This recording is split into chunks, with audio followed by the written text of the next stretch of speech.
Welcome back to our channel DMT logics. ఈ క్లాస్లో మనం డిగ్రీ 4th సెమిస్టర్ హిస్టరీలో 5th unit second world war and UNO ఈ 5th యూనిట్లో ఉన్నటువంటి మోస్ట్ ఇంపార్టెంట్ క్వశ్చన్ని మనం ఈరోజు డిస్కస్ చేయబోతున్నాం. క్వశ్చన్ ఏంటో చూడండి నాన్న. Describe the stages of second world war, రెండవ ప్రపంచ యుద్ధంలోని వివిధ దశలను వివరించమని చెప్పాడు. చాలా ఈజీగా ఉంటుంది నాన్న. ఒక 10 నిమిషాలు మీ కాన్సన్ట్రేషన్ క్వశ్చన్ మీద పెట్టండి, ఈజీగా క్వశ్చన్ అనేది మీకు అర్థమవుతుంది. ఓకేనా? సో చాలా ఈజీగా 10 మార్క్స్ వస్తాయి ఈ యూనిట్ నుండి. ఓకే, అయితే ఆన్సర్ చూద్దామా ఒకసారి. The second world war broke out on 3rd September in 1939. 1939 September 3వ తేదీన 3rd September in 1939. 1939 సెప్టెంబర్ 3వ తేదీన రెండవ ప్రపంచ యుద్ధం అనేది ప్రారంభమైంది. అయితే ఎప్పుడు ఎండ్ అయిందంటే came to an end with surrender of Japan in 14th August 1945. ఆగస్టు 14వ తేదీన, ఎప్పుడమ్మా? ఆగస్టు 14వ తేదీన సంవత్సరం 1945. 1945 ఆగస్టు 14వ తేదీన ఎప్పుడైతే జపాన్ లొంగిపోయిందో అప్పుడు ఈ రెండవ ప్రపంచ యుద్ధం అనేది ముగిసిపోయింది. సో 1939లో స్టార్ట్ అయినటువంటి యుద్ధం దాదాపు 6 సంవత్సరాల పాటు సాగింది. 1939 నుంచి 45 వరకు కొనసాగింది. సో మొదట స్టార్ట్ అయింది సెప్టెంబర్ 3rd 1939. ఎప్పుడు ఎండ్ అయిందంటే జపాన్ లొంగిపోవడంతో ఆగస్టు 14, 1945 ముగిసిపోయింది. ఇది చాలా ఇంపార్టెంట్ పాయింట్. ఈ పాయింట్ గుర్తుపెట్టుకోవాలి. ఓకేనా? A large number of countries participated in the war. ఇందులో చాలా దేశాలు, లార్జ్ నెంబర్ ఆఫ్ కంట్రీస్, చాలా ఎక్కువ సంఖ్యలో దేశాలు పార్టిసిపేట్ చేశాయి. చాలా ఎక్కువ సంఖ్యలో ప్రపంచంలోని వివిధ దేశాలు ఈ యుద్ధంలో పార్టిసిపేట్ చేశాయి. డైరెక్ట్గా ఇండైరెక్ట్గా పార్టిసిపేట్ చేశాయి. అయితే in the war these countries, ఈ యొక్క యుద్ధంలో ఈ పార్టిసిపేట్ కంట్రీస్ ఏవైతే ఉన్నాయో, అంటే ఈ యుద్ధంలో పాల్గొన్నటువంటి దేశాలు ఏవైతే ఉన్నాయో ఇవి 2 స్పెషల్ గ్రూప్స్గా విడిపోయాయమ్మా. అంటే ఇందులో పాల్గొన్నటువంటి దేశాలన్నీ కూడా ఏదో ఒక గ్రూప్లోకి వెళ్ళిపోయాయి. అలా ఎన్ని గ్రూపులు అయ్యాయి అంటే 2 గ్రూపులు అయ్యాయి. Were divided into 2 war camps. Divided into 2 war camps. 2 war క్యాంప్స్గా ఈ దేశాలన్నీ కూడా విడిపోయాయి. అవి ఏంటంటే ఫస్ట్ వన్ వచ్చేసి ఎలైడ్ పవర్స్ అమ్మ. Allied powers. ఇందులో ఏ దేశాలు ఉన్నాయంటే ఫ్రాన్సు, అదేవిధంగా ఇంగ్లాండ్, అదేవిధంగా రష్యా, అదేవిధంగా అమెరికా. ఇంకా చిన్న దేశాలు ఉన్నాయి. పెద్ద దేశాలుగా ఏంటంటే ఉన్నాయంటే ఫ్రాన్సు, ఇంగ్లాండ్, రష్యా, యుఎస్ఏ. ఇది ఎలైడ్ పవర్స్. ఏంటమ్మా? Allied powers. ఇక రెండో గ్రూప్ ఏంటంటే యాక్సిస్ పవర్స్. రెండో గ్రూప్ ఏంటి? Axis powers. ఇందులో ఏ దేశాలు ఉన్నాయంటే జర్మనీ ఉంది, ఇటలీ ఉంది, జపాన్ ఉంది, అదేవిధంగా స్పెయిన్ ఉంది. ఇది కొంచెం పెద్ద దేశాలు, ఇంకా కొన్ని చిన్న దేశాలు కూడా ఉన్నాయి. ఇవి ఇలా ఇందులో పార్టిసిపేట్ చేసినటువంటి, రెండవ ప్రపంచ యుద్ధంలో పార్టిసిపేట్ చేసినటువంటి దేశాలన్నీ కూడా 2 ఆర్మీడ్ క్యాంప్స్గా, అంటే 2 యుద్ధ దళాలుగా విడిపోయాయి. అందులో ఒక కూటమికి ఏమని పేరు పెట్టుకున్నంటే ఎలైడ్ పవర్స్ అని పెట్టుకున్నాయి. అందులో ఉన్న దేశాలు ఫ్రాన్స్, ఇంగ్లాండ్, రష్యా, అమెరికా, ఇంకా ఎక్సెట్రా అలాంటి చిన్న దేశాలు ఇంకా కొన్ని ఉన్నాయి. అదేవిధంగా యాక్సిస్ పవర్స్, ఈ రెండో కూటమి పేరు యాక్సిస్ పవర్స్.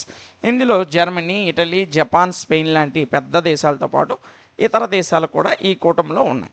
సో ఇలా 2 కూటాలుగా విడిపోయి ఈ కూటమి మీద యుద్ధానికి వెళ్ళి రెండవ ప్రపంచ యుద్ధాన్ని చేశాయి. ఇది ఎన్ని సంవత్సరాల పాటు జరిగిందంటే 6 సంవత్సరాల పాటు జరిగింది. అయితే ఈ మొత్తం 6 సంవత్సరాలు ఏదైతే ఉందో ఈ 6 సంవత్సరాలు జరిగినటువంటి ఈ రెండవ ప్రపంచ యుద్ధం, the course of second world war, 6 సంవత్సరాల పాటు జరిగినటువంటి ఈ రెండవ ప్రపంచ యుద్ధం అనేది can be divided into 4 several stages. 4 రకాలుగా విభజిస్తాం.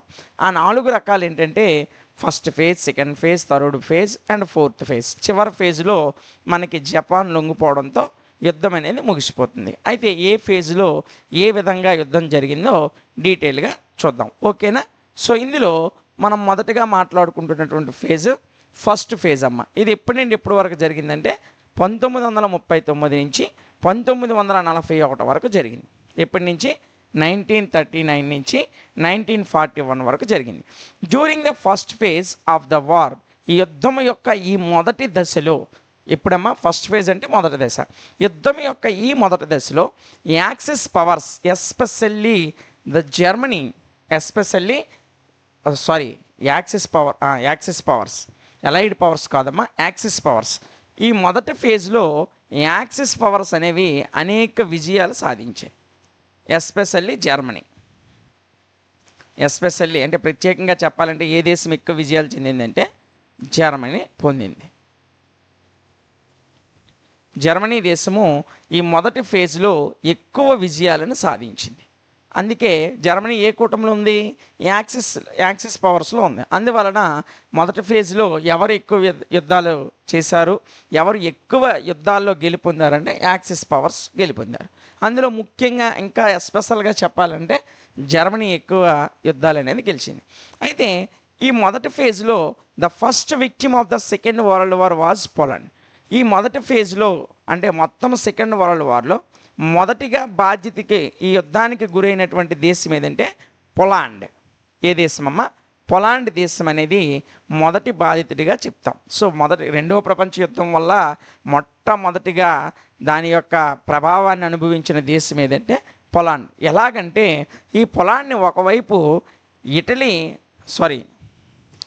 ఒకవైపు రష్యా ఆక్రమించుకుంటూ వస్తూ, ఒకవైపు ఏంటమ్మా? రష్యా ఆక్రమిస్తూ వస్తుంటే ఇంకొక వైపు హిట్లర్ దీన్ని ఆక్రమిస్తూ వచ్చాడు. హిట్లర్ అంటే హిట్లర్ జర్మనీ దేశానికి చెందినవాడు. సో జర్మనీ నియంత కాబట్టి ఇతను యాక్సిస్ పవర్స్కి చెందినవాడు. రష్యా అనేది ఎలియస్ పవర్స్కి అంటే ఎలైడ్ పవర్స్కి చెందినది. సో ఒకవైపు నుంచి ఎలైడ్ పవర్స్ ఆక్రమించుకుంటూ వస్తే, ఒకవైపు ఏమో యాక్సిస్ పవర్స్కి చెందినటువంటి హిట్లర్ ఏమో ఆక్రమించుకుంటూ వస్తున్నాడు. కాబట్టి రెండవ ప్రపంచ యుద్ధంలో మొదటిగా ప్రభావితం చెందినటువంటి దేశము అంటే మొదటిగా రెండవ ప్రపంచ యుద్ధానికి బాధితుడిగా మిగిలిన దేశం ఏదంటే పోలాండ్ అని చెప్తాం.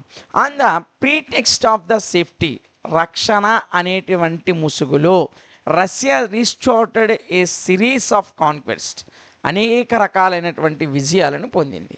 ఎవరు? రష్యా. మమ్మల్ని మేము రక్షించుకుంటున్నాం అనే నెపంతో అనేక విజయాలని రష్యా అనేది సేఫ్టీ పేరుతో, ఏ పేరుతో? సేఫ్టీ పేరుతో అంటే రక్షణ పేరుతో అనేక విజయాలని ఈ మొదటి ఫేజ్లో యాక్సిస్ పవర్స్కి సంబంధించినటువంటి జర్మనీ ఎక్కువ విజయాలు చెందితే, ఎలైడ్ పవర్స్కి చెంది రష్యా ఏమో సేఫ్టీ పేరుతో అనేక విజయాలను పొందింది. ఓకేనా? అయితే invasion of France by Hitler on June 5, 1940, 1940. ఎప్పుడమ్మా? 1940లో 1940 జూన్ 5వ తేదీన. ఎప్పుడు? జూన్ 5వ తేదీన జర్మనీకి చెందినటువంటి హిట్లరు ఫ్రాన్స్ మీద దాడి చేశాడు. దేని మీద దాడి చేశాడు? ఫ్రాన్స్ మీద దాడి చేశాడు. ఫ్రాన్స్ మీద దాడి చేయడంతో పాటు ఒక ఫ్రాన్స్ మీదే కాకుండా తన చుట్టుపక్కల ఉన్నటువంటి ప్రాంతాలను కూడా ఆక్రమించుకున్నాడు. ఇదే నెపంలో Hitler defeated Romania and Yugoslavia. First Hitler ఏం చేశాడంటే 1940 జూన్ 5వ తేదీన ఫ్రాన్స్ మీద దాడి చేశాడు. దాడి చేసి ఫ్రాన్స్తో పాటు చుట్టుపక్కల ఉన్న ప్రాంతాలన్నింటినీ కూడా ఆక్రమించుకొని ఆ తర్వాత హిట్లర్ దేన్ని ఆక్రమించుకున్నాడంటే Hitler defeated Romania and Yugoslavia, 2 ప్రాంతాలని ఆక్రమించుకున్నాడు. ఏంటి? Romania and Yugoslavia. యుగోస్లావియా అంటే మదర్ తెరీసా గారు జన్మగడ్డ. ఈ రొమానియా, యుగోస్లావియా లాంటి ప్రాంతాలని హిట్లర్ ఆక్రమించుకొని ఎవరికి సపోర్ట్ చేశాడంటే ముస్సోలినీకి సపోర్ట్ చేశాడు. ముస్సోలినీ ఎవరు? ఇటలీ నియంత. హిట్లర్ ఎవరు? జర్మనీ నియంత. సో జర్మనీ నియంత అయినటువంటి హిట్లరు రొమానియా, యుగోస్లావియా ప్రాంతాలను ఆక్రమించుకొని ముస్సోలినీకి సపోర్ట్ చేశాడు. ఈ ముస్సోలినీ హిట్లర్ సపోర్ట్తో చేసుకొని మిగతా అన్ని ప్రాంతాలు, లిబియా లాంటి అన్ని పెద్ద పెద్ద ప్రాంతాలన్నింటినీ కూడా ముస్సోలినీ ఆక్రమించుకున్నాడు. ఎందుకంటే వీళ్ళిద్దరూ ఒకే కూటమిలో ఉన్నారు. వీళ్ళిద్దరు యాక్సిస్ పవర్సే. జర్మనీ యాక్సిస్ పవర్స్లోనే ఉంది, ఇటలీ యాక్సిస్ పవర్స్లోనే ఉంది. ఇవి 2 కూటమి దేశాలు కాబట్టి వీళ్ళిద్దరూ ఒకదానికి ఒకరికి సపోర్ట్ చేసుకున్నారు. ముస్సోలినీకి హిట్లర్, హిట్లర్కి ముస్సోలినీ సపోర్ట్ చేసుకున్నారు. వీళ్ళిద్దరూ సపోర్ట్ చేసుకోవడంతో ఫస్ట్ ఫేజ్లో అనేక భూభాగాల్ని, అనేక దేశాలకు చెందినటువంటి భూభాగాల్ని హిట్లర్ మరియు ముస్సోలిని వీళ్ళిద్దరూ కూడా ఆక్రమించుకోవడం జరిగింది. ఇది ఫస్ట్ ఫేజ్. సో ఫస్ట్ ఫేజ్లో మనం ఏమేమి డిస్కస్ చేసాం ఒకసారి చూడండి. యాక్సెస్ పవర్స్ అనేవి విజయాలు ఎక్కువ పొందాయి. అందులో ఎస్పెషల్గా జర్మనీ ఎక్కువ విజయాలు పొందింది. ముందుగా బాధ్యత ఈ యొక్క మొదటి ప్రపంచ యుద్ధం యొక్క ప్రభావానికి గురైన మొదటి బాధిత దేశం ఏదంటే పోలాండ్. దీన్ని ఒకవైపు నుంచి రష్యా ఆక్రమించుకుంటూ, ఒకవైపు నుంచి హిట్లర్ ఆక్రమించుకుంటూ వచ్చాడు. సో ఇందులో రష్యా సేఫ్టీ పేరట, అంటే తమ యొక్క దేశాన్ని రక్షించుకుంటున్నాం అనే నెపంతో ఫస్ట్ ఫేజ్లో అలైడ్ పవర్స్కి చెందినటువంటి రష్యా కొన్ని ఎక్కువ విజయాలనే పొందింది. అలైడ్ పవర్స్లో ఉన్న మిగతా దేశాల కంటే ఇది ఎక్కువ విజయాలు పొందింది. అయితే హిట్లర్ ఏం చేశాడంటే 1940 జూన్ 5వ తేదీన హిట్లరు ఫ్రాన్స్ మీద దాడి చేశాడు. దాడి చేసి ఆ చుట్టుపక్కల ప్రాంతాలన్నిటి కూడా భూభాగాలను ఆక్రమించుకున్నాడు. ఆక్రమించుకుని రెండు పెద్ద ప్రాంతాలైనటువంటి రొమేనియా, యుగోస్లావియా దేశాలను కూడా ఆక్రమించుకున్నాడు. ఆక్రమించుకొని ఇక్కడ హిట్లర్ ఎవరికి సపోర్ట్ చేశాడంటే ముస్సోలినీకి, ఇటలీ నియంత అయినటువంటి ముస్సోలినీకి సపోర్ట్ చేశాడు. సో ఎప్పుడైతే హిట్లర్ ముస్సోలినీకి సపోర్ట్ చేశాడో మిగతా ప్రాంతం అంతటినీ కూడా, అంటే చాలా ప్రాంతాలు, ఇటలీ చుట్టూ ఉన్నటువంటి ప్రాంత భూభాగాలన్నింటినీ కూడా ముస్సోలినీ ఆక్రమించుకున్నాడు. ఇది first phase of second world వార్కి సంబంధించిన మొదటి దశ.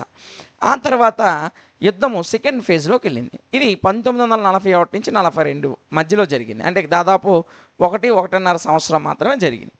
ఏంటి సెకండ్ ఫేజ్ అంటే, Hitler started air attacks on it's towns and ఈ మనకి సంబంధించినటువంటి పట్టణాలు, మెయిన్ పట్టణాలు ఉంటాయి కదమ్మా, ముఖ్య పట్టణాలు, రాజధానులు అంటాం, రైట్, రాజధాని పట్టణాల మీద, అదేవిధంగా షిప్పింగ్ హార్బర్స్ మీద, అంటే మనకి పోర్ట్లు ఏవైతే ఉంటాయో, హార్బర్స్ అంటే నౌకాశ్రయాలు అంటాం తెలుగులో. సో ఈ హార్బర్స్ మీద, మెయిన్ టౌన్స్ మీద, ఇంగ్లాండ్ యొక్క మెయిన్ టౌన్స్ మీద హిట్లర్ ఎయిర్ అటాక్స్ చేశాడు సెకండ్ ఫేజ్లో. సో ఈ పాయింట్ గుర్తుపెట్టుకోవాలి.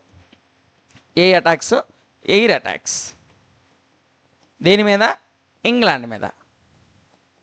ఓన్లీ ఇంగ్లాండ్ మీద ఎక్కడెక్కడో కాదు, ఇంగ్లాండ్ మీద మెయిన్ టౌన్స్ మీద, అంటే ముఖ్య పట్టణాలు, ఇంగ్లాండ్ యొక్క మెయిన్ టౌన్స్ మీద, అదేవిధంగా వాటి యొక్క నౌకాశ్రయాలు, హార్బర్స్ మీద దెబ్బ కొట్టాడు. నౌకాశ్రయాలు, ఈ రెండింటి మీద హిట్లర్ ఏం చేశాడంటే ఎయిర్ అటాక్ చేశాడు, అంటే విమానాలతో దాడి చేశాడు ఇంగ్లాండ్ మీద. సో ఇదే సందర్భంలో ఇంగ్లాండ్ మీదకి, అంటే ఇంగ్లాండ్ అంటే బ్రిటిష్ కదా, ఈ బ్రిటిష్ వాళ్ళ మీదకి ఇంకొక దేశం కూడా వచ్చింది. అదేంటంటే జర్మనీ. సో ఆల్రెడీ హిట్లర్ జర్మనీకి చెందినవాడే, కానీ హిట్లర్ యొక్క ప్లాన్ ఏంటంటే మెయిన్ టౌన్స్, హార్బర్స్ను మాత్రమే దంచడం.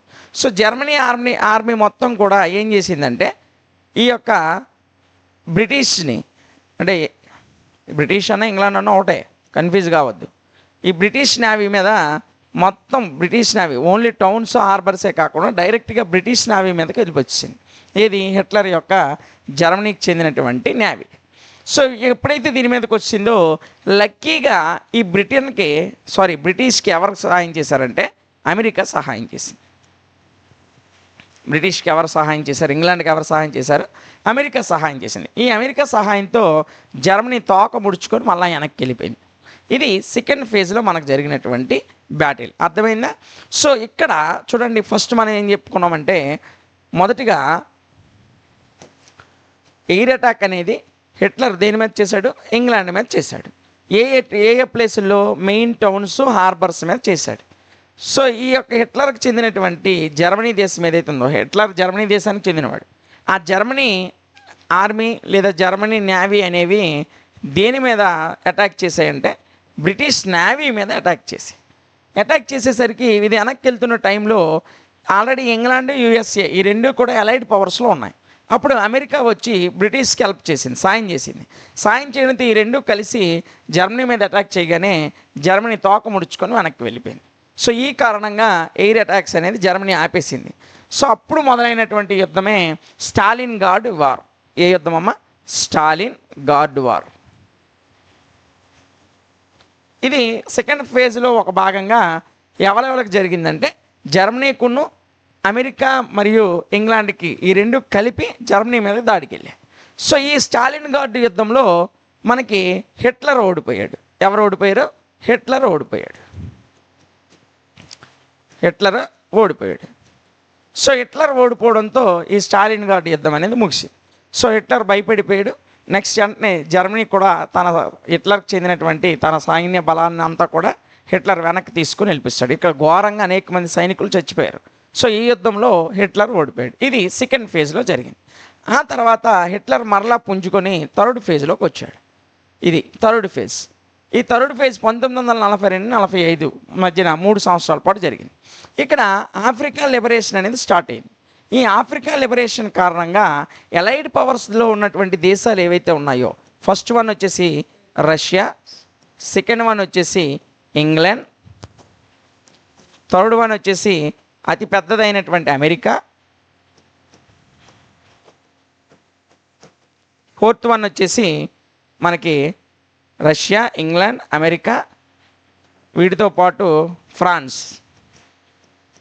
వీటితో పాటు ఇంకో దేశం ఏంటి ఫ్రాన్స్. ఈ 3 దేశాలు కూడా ఇక్కడ మనకి మొత్తం ఈ 4 దేశాలు, 3 కాదు, ఈ 4 దేశాలు కూడా లిబరేషన్ ఆఫ్ ఆఫ్రికాలో భాగంగా దేని మీదకి వెళ్ళాయంటే ఈ 4 కూడా ఎలైడ్ పవర్స్. ఇవన్నీ కూడా యాక్సిస్ పవర్స్ మీద యుద్ధానికి వెళ్ళాయి. యాక్సిస్ పవర్స్ మీ అందరికీ తెలుసు, ఆల్రెడీ చెప్పుకున్నాం. యాక్సిస్ పవర్లో ఎవరెవరు ఉన్నారు? స్పెయిన్, జపాను, జర్మనీ, ఇటలీ లాంటి దేశాలు ఉన్నాయి. వీటి మీద యుద్ధానికి వెళ్ళాయి. అందులో లిబరేషన్ ఆఫ్ ఆఫ్రికాలో భాగంగా యుద్ధానికి వెళ్ళి మొదటగా ఇటలీ మీద దాడి చేశాయి. మొదటిగా ఎక్కడ దాడి చేశాయి? ఇటలీ మీద దాడి చేశాయి. ఈ ఇటలీ మీద దాడి చేసి, అంటే యాక్చువల్లీ మనకి ఇటలీ మీద దాడి చేయడం వల్ల ముఖ్యంగా ఇటలీ అనేది ముస్సోలిని యొక్క స్ట్రాంగెస్ట్ ప్లేస్. ఇటలీ దేశం అంత బలంగా ఉండేది ముస్సోలిని నేతృత్వంలో. ఈ ముస్సోలిని నేతృత్వంలో ఇటలీ ఎంత గట్టిగా ఉన్నప్పుడు ఈ ఎలైడ్ ఫోర్స్ ఇటలీ చుట్టూ 4 వైపులా కూడా ఆక్రమించేశారు. ఈ 4 దేశాలు 4 వైపు కూడా ఇటలీని ఆక్రమించేశాయి. అప్పుడు ఇటలీ సైన్యం మొత్తం ఎలైడ్ పవర్స్కి లొంగిపోయింది. లొంగిపోవడంతో ఈ ముస్సోలిని, ఇటలీకి చెందినటువంటి ముస్సోలిని, వారి సైన్యం లొంగిపోయినప్పటికీ కూడా ఈయన జర్మనీ సహాయంతో, దేని సహాయంతో? జర్మనీ సహాయంతో యుద్ధం కొనసాగించాడు. సో దీంతో వాళ్ళ ప్రజలకు కోపం వచ్చి ఆయన్ని పట్టుకొని ఒక ప్రాంతంలో కాల్చి చంపేశారు. ఒక ప్రాంతంలో ఏం చేశారమ్మా? కాల్చి చంపేశారు. దాన్నే మనం మిలాన్ అని చెప్తాం. చరిత్రలో ఈ ప్రాంతం గుర్తుపెట్టుకోండి, మిలాన్. ఈ మిలాన్ అనే ప్రాంతంలో ఇటలీ యొక్క సొంత ప్రజలు, అంటే ఆ దేశానికి చెందినటువంటి ప్రజలే ముస్సోలిని పట్టుకొని మిలాన్ అనే ప్రాంతంలో కాల్చి చంపేశారు. దీంతో ముస్సోలిని పతనం అనేది పూర్తి అయ్యింది. ఆ తర్వాత ఈ ఎలైడ్ పవర్స్ ఎక్కడికి వెళ్ళాయంటే జర్మనీని చుట్టుముట్టాయి. ఏ ప్రాంతాన్ని?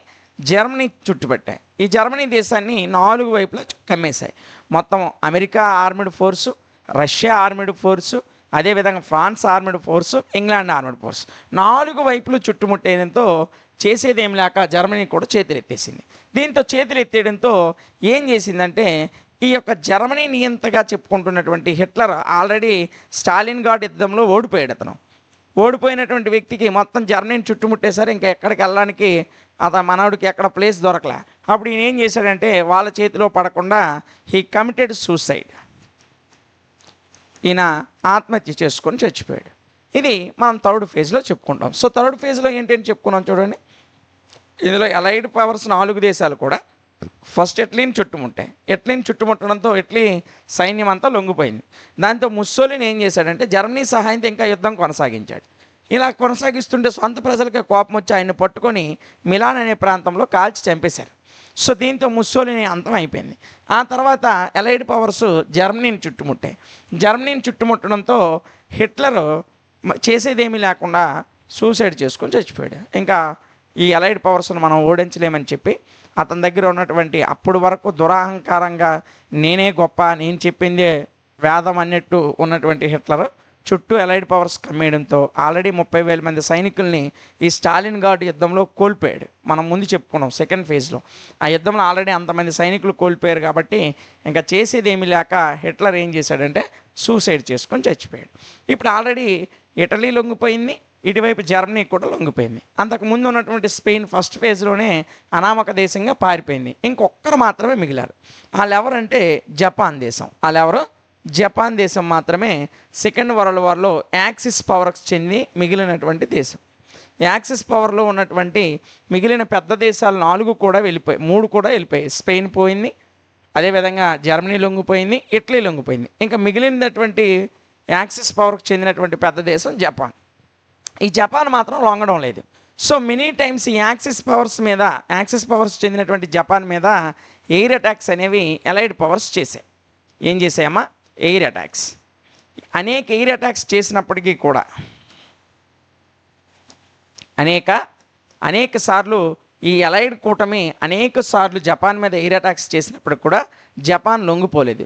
సో లొంగిపోకపోవడంతో ఈ అలైడ్ కూటమి అనేది జపాన్కి ఒక అల్టిమేటం జారీ చేశాయి. ఏంటి అల్టిమేటం అంటే, అయితే లొంగిపోకపోతే తీవ్ర పరిణామాలు ఎదుర్కోవాల్సి వస్తుందని చెప్పి జపాన్కి అలైడ్ కూటమికి చెందిన రష్యా, అమెరికా, అదేవిధంగా ఫ్రాన్స్, ఇంగ్లాండ్ దేశాలు ఒక అల్టిమేటంని పంపాయి. అల్టిమేటం పంపడంతో జపాన్ అల్టిమేటంని ఎలాంటి కేర్ తీసుకోలే. Did not care on ultimate. అంటే దాన్ని అసలు ఖాతరే చేయలేదు. మన భాషలో చెప్పాలంటే ఖాతరు చేయలేదు, పట్టించుకోలేదు. ఆ అలైడ్ కూటమి అంటే 3 దేశాలు ఆల్రెడీ లొంగిపోయాయి. అటువైపు శక్తివంతమైనటువంటి దేశాలు, ఆల్రెడీ యాక్సెస్ పవర్లో ఉన్నటువంటి పెద్ద దేశాలు 3 లొంగిపోయాయి. నేను ఒంటరిగానే పోరాడుతున్నాను, నేనెందుకు లొంగిపోతాను అని లొంగిపోలే. ఏం చేసింది? మీరు ఎంతమంది రండి, నేనైతే మీకు లొంగిపోను అని చెప్పి ఇది ఏక కూడా బడిలే. దీంతో ఈ అలైడ్ కూటమిలో ఉన్నటువంటి అమెరికాకి కోపం వచ్చింది. ఏ దేశానికి కోపం వచ్చిందమ్మా? అమెరికాకి కోపం వచ్చింది. కోపగించినటువంటి అమెరికా 2 ఆటం బాంబ్స్ని తీసుకొని వచ్చి జపాన్ మీద పడేసింది. ఆ 2 ఆటం బాంబ్స్ ఎప్పుడు వేసిందంటే, ఏ బాంబ్స్ అమ్మా? Atom bombs. ఈ 2 ఆటం బాంబ్స్ ఎప్పుడు వేసిందంటే, ఒక ఆటం బాంబు వచ్చేసి ఆగస్టు 6వ తేదీన 1945లో హీరోషిమా ప్రాంతం మీద వేసింది. ఏ ప్రాంతం? హీరోషిమా ప్రాంతం మీద వేసింది. అప్పటికే సగం మొత్తం బూడిదైపోయారు. జపాన్ మొత్తం గడ్డిపొచ్చ కూడా లేకుండా అయిపోయింది. సో 3 రోజులు గ్యాప్ ఇచ్చి మళ్ళీ ఆగస్టు 9వ తేదీన మరొక బాంబు వేసింది. ఆగస్టు 9, 1945. ఇప్పుడు ఏ ప్రాంతం మీద వేసిందంటే నాగసాకి అనే ప్రాంతం మీద వేసింది. ఈ 2 ఒకదానికొకటి క్వైట్ ఆపోజిట్లో ఉంటాయమ్మా. హీరోషిమా, నాగసాకి ప్రాంతాలు 2 కూడా జపాన్కి ఆపోజిట్ ప్లేస్లో ఉంటాయి. ఫస్ట్ ఒక బాంబు పడడంతో జపాన్ సగం నాశనం అయిపోయింది. 3 రోజులు గ్యాప్ ఇచ్చి రెండో సగం మీద బాంబు వేశారు. మొత్తం 2 బాంబులతో జపాన్ తుడిచిపెట్టుకుపోయింది. గడ్డి పూస కూడా దేశం మొత్తం మీద ఎక్కడా కనబడలే. అంత విధ్వంసం జరిగింది ఈ 2 ఆటం బాంబ్స్తో. ప్రపంచ చరిత్రలో ఇప్పటి వరకు ప్రపంచ దేశాలు ఎదుర్కొన్న అత్యంత ఘోరమైన పరిస్థితి ఏదైనా ఉందంటే అది ఇదే. 2 ఆటం బాంబులు జపాన్ తన ఒడిలో వేసుకుంది. అవి ఎప్పుడంటే ఆగస్టు 6న హిరోషిమా ప్రాంతం మీద, ఆగస్టు 9న నాగసాకి ప్రాంతాల మీద ఈ 2 బాంబులు కూడా పడడం జరిగింది. సో దీంతో జపాన్ బెదిరిపోయి లొంగిపోయింది. ఎప్పుడు? ఆగస్టు 14వ తేదీన లొంగిపోయి ఇంకా మేము యుద్ధం చేయలేమని చెప్పి ఈ యొక్క అలైడ్ పవర్స్కి లొంగిపోయింది. దీంతో 2వ ప్రపంచ యుద్ధం అనేది ముగిసింది. ఇవి 4 స్టేజెస్. ఫస్ట్ స్టేజ్లో జర్మనీ బాగా పోరాడింది, మంచి విజయాలు సాధించింది. సెకండ్ ఫేజ్కి వచ్చేసరికి హిట్లర్ ఇంగ్లాండ్ మీద, ఆయా ప్రాంతాల మీద అటాక్ చేసి చాలా ప్లేసులు తీసుకున్నాడు. 3వ స్టేజ్కి వచ్చేసరికి అలైడ్ పవర్స్ అన్నీ స్ట్రాంగ్ అయిపోయి వివిధ దేశాలన్నింటినీ కూడా సరౌండ్ చేసేసి ఒక్కొక్క దేశాన్ని మడత పెట్టుకొని వచ్చేసాయి. సో 4వ స్టేజ్కి వచ్చేసరికి జర్మనీ మీద అమెరికా 2 బాంబులు పడేసింది. జర్మనీ కాదు, జపాన్ కూడా లొంగిపోయింది. దీంతో 2వ ప్రపంచ యుద్ధం కూడా ముగిసింది. ఎప్పుడు? 1945 ఆగస్ట్ 14వ తేదీన 2వ ప్రపంచ యుద్ధం అనేది ముగిసింది. ఇదమ్మా కథలాగా ఉంటుంది, చాలా ఈజీగా ఉంటుంది. మీరు 1-2 సార్లు క్లాస్ వింటే, ఒకసారి పీడిఎఫ్ చూసుకుంటే చాలు, ఈజీగా రాసేస్తారు. ఓకేనా? ఇది సెకండ్ వరల్డ్ వార్కి సంబంధించినటువంటి 4 స్టేజెస్. దీనికి సంబంధించిన పూర్తి సమాచారం కూడా మనం ఫినిష్ చేసుకున్నాం. నెక్స్ట్ క్లాస్లో ఇంకొక మోస్ట్ ఇంపార్టెంట్ క్వశ్చన్తో మరలా కలుద్దాం. Thank you. ఈ క్లాస్లో మనం డిగ్రీ 4th సెమిస్టర్ హిస్టరీలో 5th యూనిట్లో ఇంకొక మోస్ట్ ఇంపార్టెంట్ క్వశ్చన్ని డిస్కస్ చేయబోతున్నాం. క్వశ్చన్ ఏంటి ఒకసారి చూడండి అన్న. Describe the structure, formation and the objectives of United Nations organisation. UNO యొక్క స్ట్రక్చర్స్, ప్రిన్సిపల్స్, ఎయిమ్స్ లేదా ఆబ్జెక్టివ్స్, వీటన్నిటి గురించి వాడు వివరించమని చెప్పాడు. సో ఈ 5th యూనిట్లో ఇది ఇంకొక మోస్ట్ ఇంపార్టెంట్ క్వశ్చన్ అమ్మా. సో ఫస్ట్ క్వశ్చన్ మనం ఏదైతే నేర్చుకున్నామో దాంతోపాటు ఈ క్వశ్చన్ కూడా చాలా ఇంపార్టెంట్. సెకండ్ వరల్డ్ వార్ గురించి, యుఎన్ఓ గురించి, ఈ రెండిట్లో ఏదో ఒక దాని గురించి మీకు 10 మార్క్స్కి 5th యూనిట్ నుండి ఇస్తాడు. కాబట్టి ఈ రెండు నేర్చుకోవాలి. ఈ రెండిట్లో ఒక 10 మార్క్స్ అనేది గ్యారంటీ. ఓకేనా? అయితే యుఎన్ఓ స్ట్రక్చర్, యుఎన్ఓ అసలు ఎలాగ ఏర్పడింది, దాని ఎయిమ్స్ ఏంటి, దాని ప్రిన్సిపల్స్ ఏంటి, దాని స్ట్రక్చర్ ఏ విధంగా ఉంటుందో ఒకసారి చూద్దాం. The failure of the league of nations. League of nations నానాజాతి సమితి అంటారు తెలుగులో. League of nations.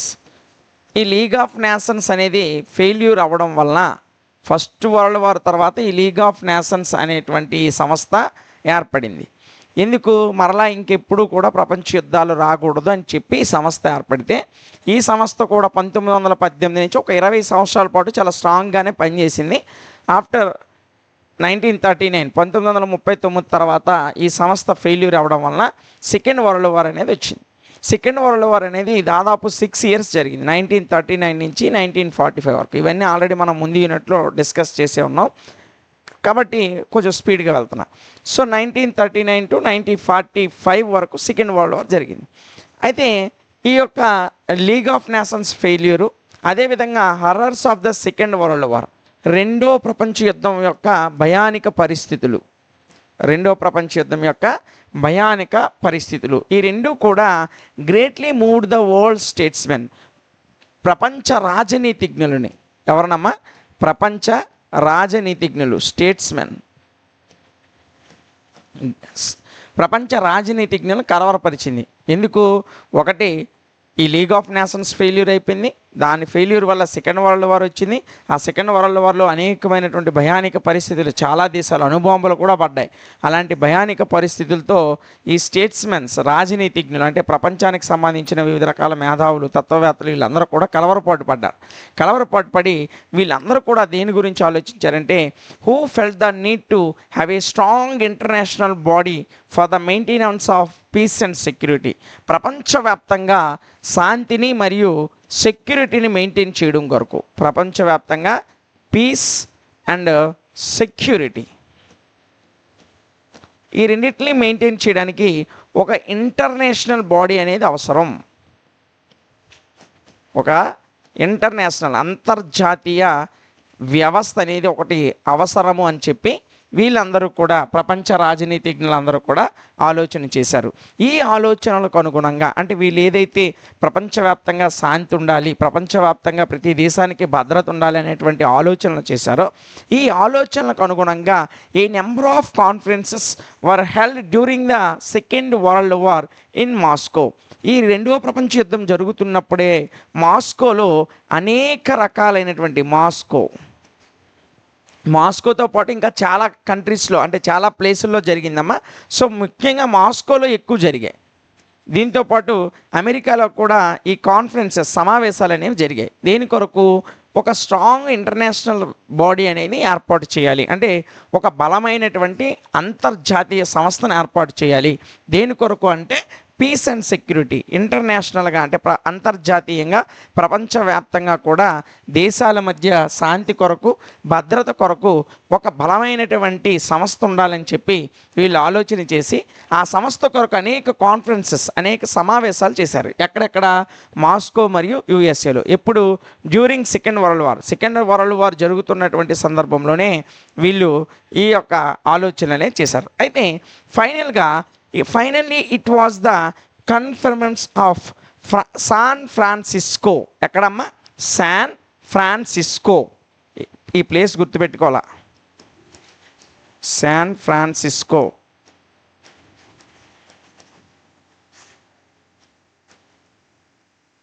ఈ శాన్ ఫ్రాన్సిస్కోలో చివరగా జరిగినటువంటి సమావేశం శాన్ ఫ్రాన్సిస్కో. ఈ శాన్ ఫ్రాన్సిస్కోలో వీళ్ళందరూ కలిపి ఒక నిర్ణయానికి అయితే రావడం జరిగింది. సో వీళ్ళు వచ్చినటువంటి ఈ నిర్ణయంలో వీళ్ళు ఒక బలమైనటువంటి వ్యవస్థను ఏర్పాటు చేశారు. ఆ వ్యవస్థే UNO, United Nations of organisation, తెలుగులో ఐక్యరాజ్య సమితి. సో దీని కొరకు అనేక సమావేశాలు చేశారు. చివరగా శాన్ ఫ్రాన్సిస్కోలో జరిగినటువంటి సమావేశంలో వీళ్ళందరూ కూడా ఒక బలమైనటువంటి వ్యవస్థను ఫామ్ చేశారు. దాన్నే యుఎన్ఓ అంటాం. అయితే ఈ యొక్క శాన్ ఫ్రాన్సిస్కోలో జరిగినటువంటి కాన్ఫరెన్స్లో దాదాపు 50 నేషన్స్, అంటే దాదాపు 50 దేశాలు, ఎన్నమ్మా? 50 నేషన్స్, 50 దేశాలకు చెందినటువంటి ఆ దేశానికి చెందినటువంటి అంబాసిడర్స్ లేదా డెలిగేట్స్ ఎవరైతే ఉన్నారో వాళ్ళు ఈ యుఎన్ఏ యొక్క చార్టర్ మీద సైన్ చేశారు. ఎక్కడమ్మా? యుఎన్ఏ యొక్క చార్టర్ మీద. అంటే భారతదేశానికి రాజ్యాంగం ఎలాగుందో ఐక్యరాజ్య సమితికి కూడా ఈ యుఎన్ చార్టర్ అనేది ఒక రాజ్యాంగం లాగా పనిచేస్తుంది. ఈ యుఎన్ చార్టర్ మీద ఎంతమంది? 50 దేశాలకు చెందినటువంటి డెలిగేట్స్ అందరూ, అంటే ప్రతినిధులు దాని మీద సంతకాలు చేశారు. ఎప్పుడంటే జూన్ 1945 1945 జూను, అంటే ఇంకా డేట్ చెప్పాలంటే జూన్ 26. సో డేట్ మీరు రాయాల్సిన అవసరం లేదు, గుర్తుపెట్టుకోండి, ఎప్పుడైనా కాంపిటేటివ్ ఎగ్జామ్లో పనికి వస్తుంది. 26 జూన్ 1945లో 50 దేశాలకు చెందినటువంటి డెలిగేట్స్ ఈ యుఎన్ యొక్క చార్టర్ మీద సంతకాలు పెట్టారు. అయితే ఈ ఐక్యరాజ్య సమితి ఎప్పటి నుంచి అమల్లోకి వచ్చిందంటే 24 అక్టోబర్ 1945. ఎప్పటి నుంచి అమ్మా? 24 అక్టోబర్ 1945. సో జూన్లో వీళ్ళందరూ సంతకాలు చేస్తే దాదాపు 4 నెలల తర్వాత 24 అక్టోబర్ 1945న ఈ ఐక్యరాజ్య సమితి, యునైటెడ్ నేషన్స్ ఆఫ్ ఆర్గనైజేషన్ అనేది అమల్లోకి రావడం జరిగింది. ఓకేనా? ఇది దీనికి సంబంధించి. సో ఇప్పుడు వరకు మనం ఏంటంటే మాట్లాడాము ఒకసారి చూద్దామా? చూడండి అమ్మా. ఫస్ట్ లీగ్ ఆఫ్ నేషన్స్ అనేది ఫెయిల్యూర్ అయింది. అదేవిధంగా సెకండ్ వరల్డ్ వార్లో ఉన్నటువంటి భయానిక పరిస్థితుల వల్ల ప్రపంచవ్యాప్తంగా ఉన్నటువంటి స్టేట్స్మెన్స్ ఎవరైతే ఉన్నారో, రాజనీతిజ్ఞులు ఎవరైతే ఉన్నారో వీళ్ళు కలవరపడి ప్రపంచవ్యాప్తంగా శాంతిని మరియు భద్రతని ఏర్పడడం కొరకు ఒక స్ట్రాంగ్ ఇంటర్నేషనల్ బాడీని ఏర్పాటు చేయాలని ఆలోచన చేశారు. దీనికి అనుగుణంగా ప్రపంచవ్యాప్తంగా మాస్కో, అమెరికా లాంటి చాలా ప్రాంతాల్లో అనేక రకాలైనటువంటి సమావేశాలు ఏర్పాటు చేశారు. చివరిగా శాన్ ఫ్రాన్సిస్కోలో జరిగినటువంటి సమావేశంలో ఈ యుఎన్ఓ అనేటువంటి ఒక స్ట్రాంగ్ వ్యవస్థను ఏర్పాటు చేశారు. దీని మీద 50 దేశాలకు చెందినటువంటి డెలిగేట్స్ యుఎన్ చార్టర్ మీద 26 జూన్ 1945లో సంతకాలు చేయడం జరిగింది. అయితే ఈ యుఎన్ చార్టర్ అనేది, యునైటెడ్ నేషన్స్ చార్టర్ అనేది ఎప్పుడు అమల్లోకి వచ్చిందంటే 24 అక్టోబర్ 1945 అక్టోబర్ 24 నుంచి ఈ యుఎన్ చార్టర్ అనేది అమల్లోకి వచ్చింది. Generally the membership of UNO, ఒక యుఎన్ఓలో ఏ దేశమైనా సరే మెంబర్షిప్ పొందాలంటే సాధారణంగా చాలా ఈజీగా పొందుతుంది. కాకపోతే ఆ దేశము ఏ అర్హతను కలిగి ఉండాలంటే ఆ దేశము పీస్ లవ్వింగ్ కంట్రీ అవ్వాలి. పీస్ లవ్వింగ్ అంటే శాంతిని కోరుకునే దేశము లేదా శాంతిని ఇష్టపడే దేశం అయి ఉండాలి. సో కింద కనిపించదేమో, ఒకసారి ఇక్కడ రాస్తా చూడండి. Peace loving country, peace loving country, శాంతిని ఇష్టపడేటువంటి దేశము అయితే దానికి యుఎన్ఓలో సభ్యత్వం ఇస్తారు. జనరల్గా సభ్యత్వం రావాలంటే యుఎన్ యొక్క జనరల్ అసెంబ్లీలో దాదాపు 2/3 మెజారిటీ వస్తేనే దానికి సభ్యత్వం అనేది వస్తుంది. అంటే 30 మంది ఉంటే 30 దేశాలు ఉన్నాయనుకో, ఉదాహరణకి 20 దేశాలు అంగీకరిస్తేనే కొత్తగా మెంబర్షిప్ తీసుకునేటువంటి దేశానికి మెంబర్షిప్ ఇస్తారు. ఫస్ట్ క్వాలిటీ ఏమో పీస్ లవింగ్ కంట్రీ అయి ఉండాలి, అంటే శాంతిని కోరుకునే దేశం అయి ఉండాలి. రెండోది ఏంటంటే యుఎస్ యొక్క జనరల్ అసెంబ్లీలో మెజారిటీ ఎంత ఉండాలంటే 2/3 మెజారిటీ ఉండాలి. అప్పుడే దానికి ఈ యుఎన్ఓలో కొత్త కంట్రీ, అంటే ఒక కొత్త మెంబర్గా ఆ కంట్రీ యాడ్ అయినట్టు మనం భావిస్తాం. ఓకేనా? సో ఈ 2 పాయింట్లు గుర్తుపెట్టుకోవాలి. యుఎన్ఓలో కొత్తగా ఏదైనా కంట్రీ జాయిన్ అవ్వాలంటే ఫస్ట్ వన్ వచ్చేసి అది పీస్ లవింగ్ కంట్రీ అవ్వాలి. తర్వాత జనరల్ అసెంబ్లీలో దానికి ఎంత మెజారిటీ ఉండాలి? 2/3 మెజారిటీ ఉండాలి. ఓకేనా? ఇదమ్మా యుఎన్ఓకి సంబంధించినటువంటి ఏర్పాటు, దానికి ముందు జరిగినటువంటి వివిధ రకాలైనటువంటి పరిస్థితులు. అయితే సాధారణంగా దీని ఎయిమ్స్ ఏంటి? ఎయిమ్స్ అన్నా ఆబ్జెక్టివ్స్ అన్నా ఒకటే. యుఎన్ఓ యొక్క ఎయిమ్స్ లేదా ఆబ్జెక్టివ్స్, లక్ష్యాలు ఏంటి ఒకసారి చూద్దాం. యుఎన్ఓ యొక్క లక్ష్యాలు: save the humanity from the horror of the war, భయంకరమైనటువంటి యుద్ధాల నుంచి హ్యుమానిటీని రక్షించడం. సేవ్ ద హ్యుమానిటీ, ఈ హ్యుమానిటీని రక్షించడమే యుఎన్ఓ యొక్క ముఖ్యమైనటువంటి ఉద్దేశము లేదా ముఖ్యమైనటువంటి లక్ష్యము. అది ఫస్ట్ది. రెండోది to maintain peace and security. In the entire world, ప్రపంచవ్యాప్తంగా శాంతిని మరియు భద్రతని ఈ రెండింటినీ మెయింటైన్ చేయడమే యుఎన్ఓ యొక్క ముఖ్యమైనటువంటి మరొక లక్షణం. To maintain peace and security entire world, మొత్తం ప్రపంచవ్యాప్తంగా పీస్ని మరియు సెక్యూరిటీని ఎవరు మెయింటైన్ చేస్తారంటే యుఎన్ఓ మెయింటైన్ చేస్తుంది. ఇది దాని యొక్క ఇంకొక ముఖ్యమైన ఎయిమ్. ఇంకా దీని యొక్క ఎయిమ్స్ మనం చూసుకున్నట్లయితే save the fundamental human rights, మానవులకు ఇవ్వబడినటువంటి ప్రాథమిక హక్కులు ఏవైతే ఉన్నాయో fundamental human rights, fundamental human rights వీటిని కాపాడడం యుఎన్ఓ యొక్క మరొక లక్ష్యం. ఇంకా మనం చూసుకున్నట్లయితే యుఎన్ఓకు ఉన్నటువంటి ఇతర రకాలైనటువంటి ఎయిమ్స్ ఏంటంటే develop friendly relation among the states or among the nations, దేశాల మధ్య లేదా రాజ్యాల మధ్య పీస్ని, ఫ్రెండ్లీ రిలేషన్ అంటే ఒక స్నేహపూర్వకమైనటువంటి వాతావరణాన్ని కలిగించడం, ఫ్రెండ్లీ రిలేషన్.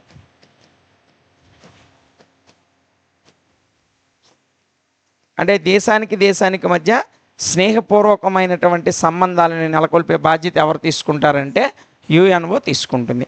ఇంకా చూసుకుంటే సెటిల్ ద డిస్ప్యూట్స్ అంటే settle the disputes between the nations, దేశానికి మధ్య ఉన్నటువంటి తగాదాలు కానీ వివాదాలు కానీ పరిష్కరించడం ఎవరి బాధ్యత అంటే యుఎన్ఓ యొక్క బాధ్యత. ఇది కూడా దాని యొక్క లక్ష్యం కింద చెప్తాం. అదేవిధంగా achieve international cooperation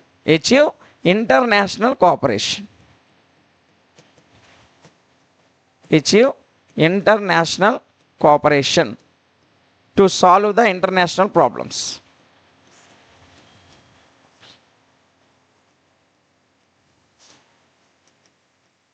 achieve international cooperation to solve international problems.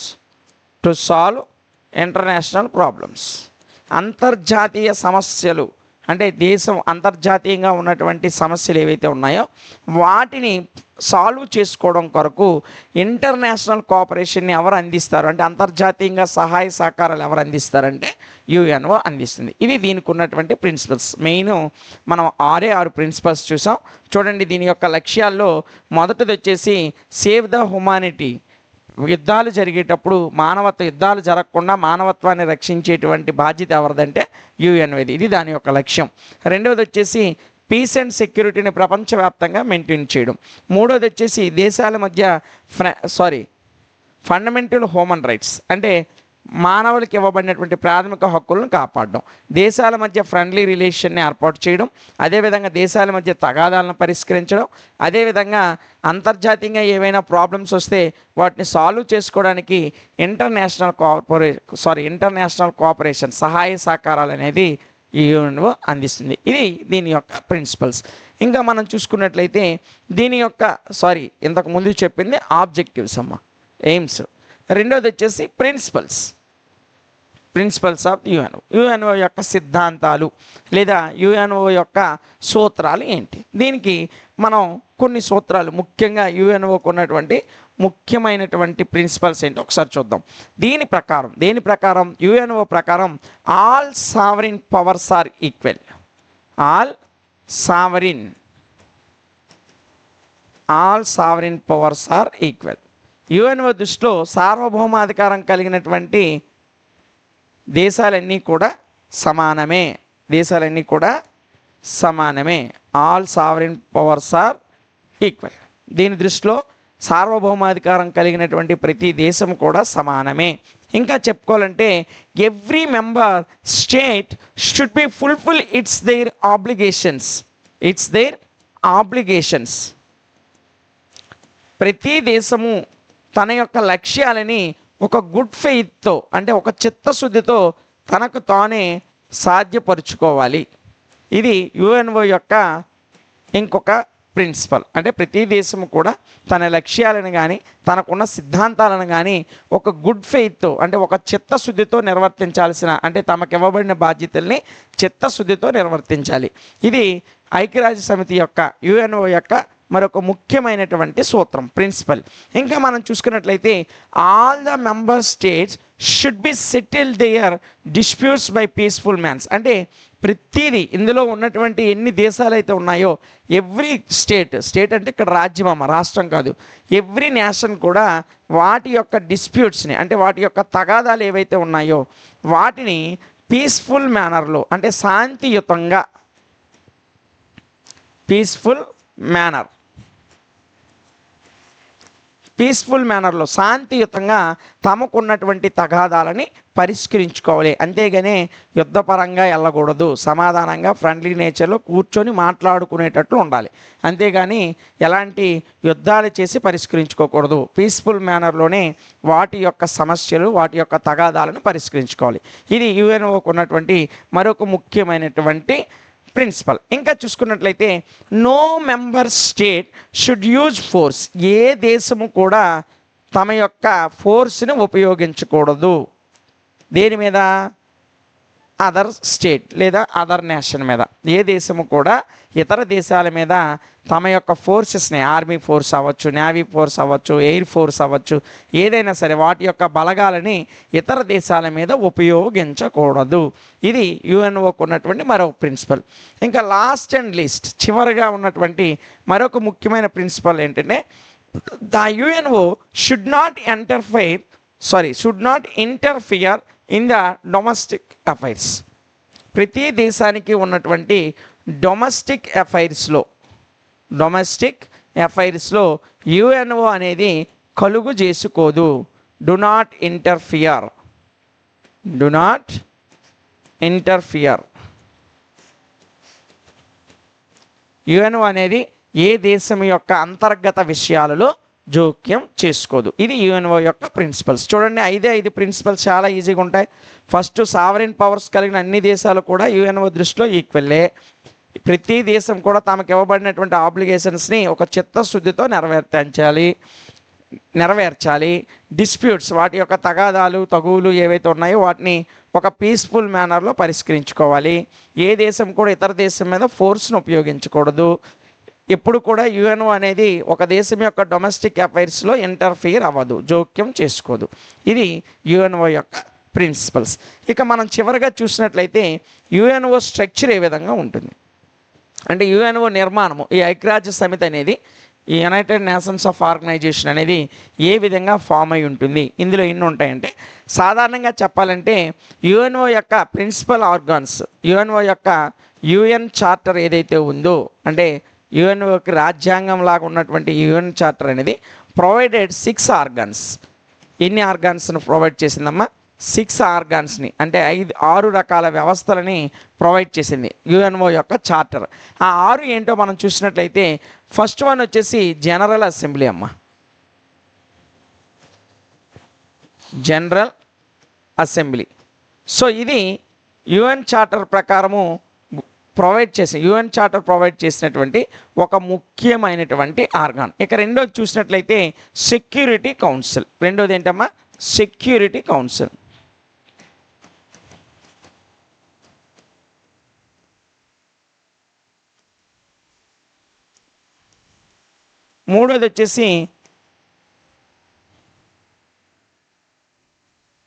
మూడోది సెక్రటరియట్. సో దీనికన్నా ముందు ఒక పాయింట్ మనం మాట్లాడుకోవాలి.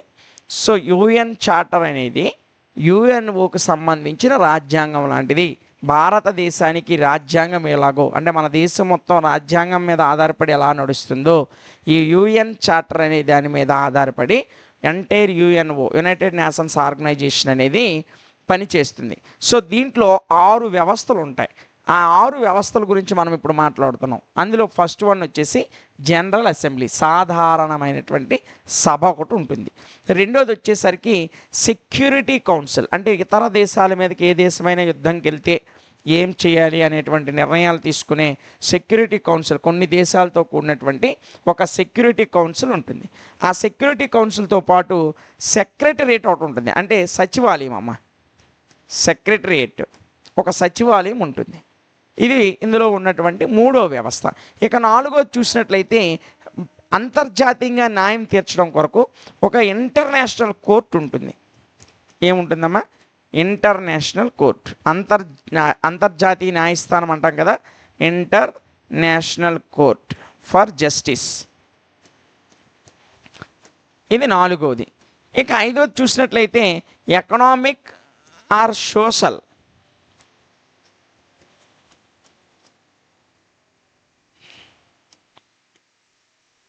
ఐదోది economic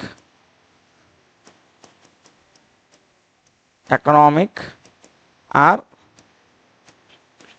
social council. Economic or social council ఇది 5వది. ఇది 5వ ఆర్గాన్. ఇక 7వది ఏంటంటే ట్రస్ట్షిప్ కౌన్సిల్. 7వది ఏంటి? ట్రస్ట్షిప్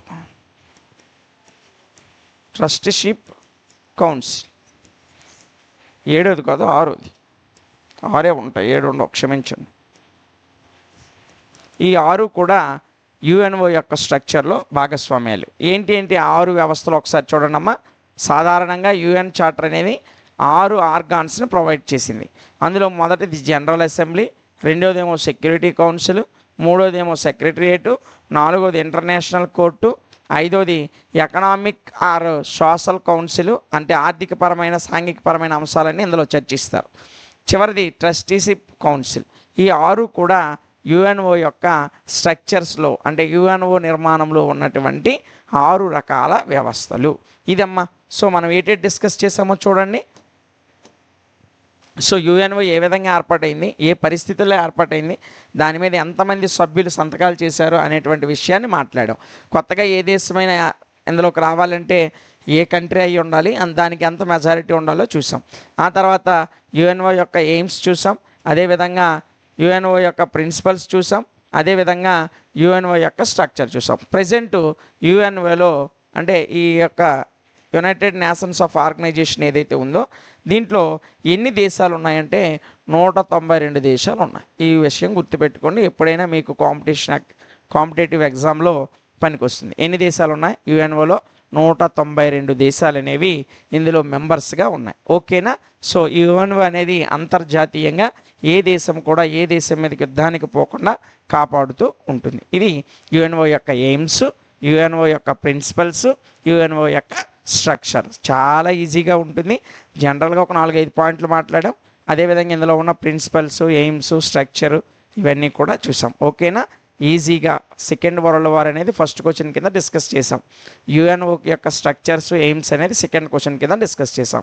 ఈ 2 క్వశ్చన్లు 1కి 2 సార్లు క్లాస్ వినండి, ఒకసారి పీడిఎఫ్ చదవండి. ఈ 2 క్వశ్చన్ల నుంచే రేపు ఎగ్జామినేషన్లో మీకు కంపల్సరీగా ఒక 10 మార్క్స్ క్వశ్చన్ అనేది ఈ 5th యూనిట్ నుండి వస్తుంది. ఓకేనా? మరలా చెప్తున్నాను, ఒక క్వశ్చన్ బాగా నేర్చుకున్న తర్వాతే 2వ క్వశ్చన్ నేర్చుకోండి.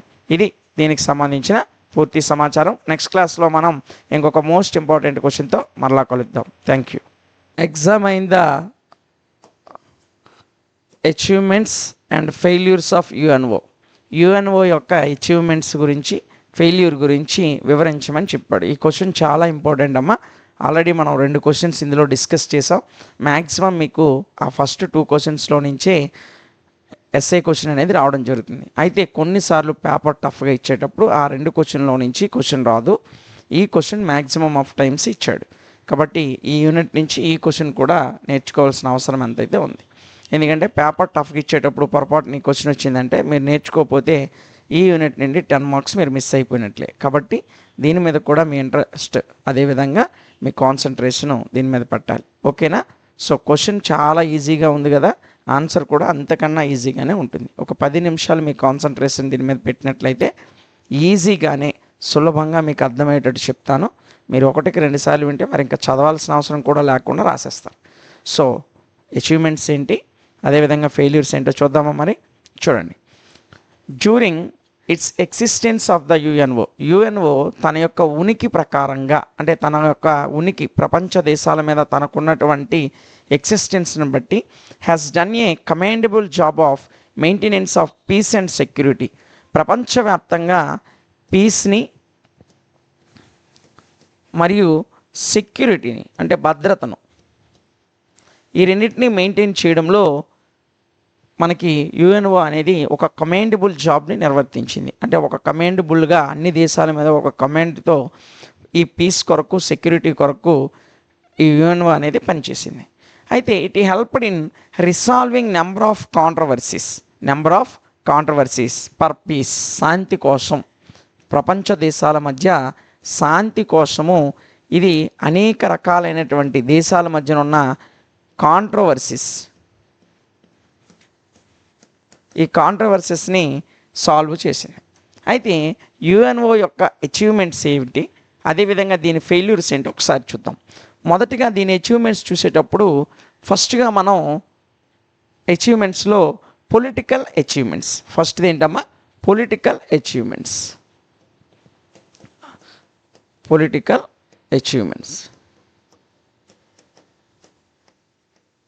ఈ పొలిటికల్ అచీవ్మెంట్స్లో ఒక ఇష్యూ చూద్దాం. ఫస్ట్ వన్ వచ్చేసి the Iranian issue in 1946. Iran దేశానికి సంబంధించినటువంటి ఇష్యూ. ఇది ఎప్పుడు జరిగిందంటే 1946 సంవత్సరంలో జరిగింది. ఇరాన్ యొక్క భూభాగాల్ని ఆక్రమించుకోవడం కొరకు రష్యా అనేది 1946లో ప్రయత్నించిందమ్మా. తన యొక్క సైన్యాన్ని మొత్తము ఇరాన్ మీదకి తీసుకొని వెళ్ళింది. తన యొక్క ఫోర్సెస్ మొత్తము రష్యా ఇరాన్ మీదకి తీసుకొని వెళ్ళింది. సో ఎప్పుడైతే రష్యా ఇరాన్ భూభాగాలను ఆక్రమించుకోవాలని చూసిందో, ఇరాన్ ఏం చేసిందంటే యుఎన్ఓ ఈ యొక్క ఐక్యరాజ్య సమితిగా మనం ఏదైతే చెప్పుకుంటున్నామో, యునైటెడ్ నేషన్స్ ఆర్గనైజేషన్, ఈ యుఎన్ఓ యొక్క సెక్యూరిటీ కౌన్సిల్కి అప్పీల్ చేసింది. ఇలా రష్యా మా మీదకి యుద్ధంకి వస్తుంది అని చెప్పి సెక్యూరిటీ కౌన్సిల్కి అప్పీల్ చేసింది.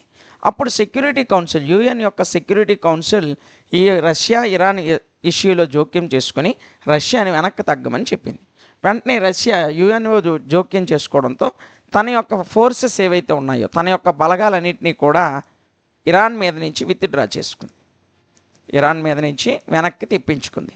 సో దీంతో ఇరాన్ని ఆక్రమించుకోవాలని ప్రయత్నించినటువంటి రష్యా ఎప్పుడైతే యుఎన్ఓ యొక్క సెక్యూరిటీ కౌన్సిల్కి ఇరాన్ అప్లై చేసిందో, యుఎన్ఓ ఈ విషయంలో జోక్యం చేసుకుంది. ఇలా ఒప్పందం ప్రకారం ఒక దేశం ఇంకొక దేశం మీద ఫోర్స్ యూజ్ చేయకూడదు, కాబట్టి మీరు వెనక్కి తగ్గండి అని యుఎన్ఓ చెప్పడంతో రష్యా వెనక్కి తగ్గింది. దీంతో ఇరాన్ యొక్క ఇష్యూ అనేది పరిష్కరించబడింది. ఇది యుఎన్ఓ మొదటిసారిగా 1945లో ఏర్పడింది. 46లో యుఎన్ఓ మొదటిసారి పరిష్కరించినటువంటి ఇండోనేషియా ప్రాబ్లం. ఇది ఎప్పుడు జరిగిందంటే 1947లో జరిగింది. ఏంటి ఇండోనేషియా ప్రాబ్లం అంటే, ఇండోనేషియా దేశానికి అదేవిధంగా హాలండ్ అంటే డచ్ అమ్మ, నెదర్లాండ్, ఈ రెండు దేశాలకి మధ్య వివాదం అనేది వచ్చింది. ఈ వివాదంలో హాలండ్ అనేది ఇండోనేషియా మీద సీరియస్ అయింది. సో ఎప్పుడైతే ఇండోనేషియా మీద హాలండ్ సీరియస్ అయ్యిందో, ఇది యుద్ధానికి దారితీస్తుందని గ్రహించి కొన్ని దేశాలు యుఎన్ఓ యొక్క, యునైటెడ్ నేషన్స్ ఆఫ్ ఆర్గనైజేషన్ యొక్క security కౌన్సిల్కి appeal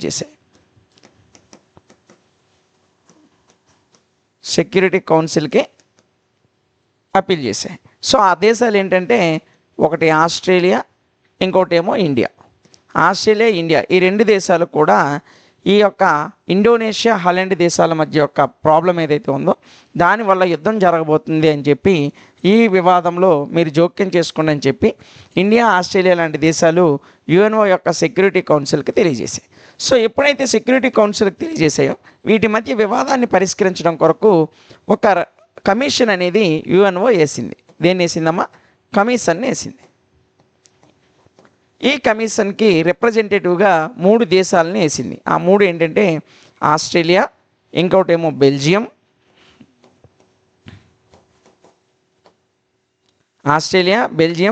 Spain.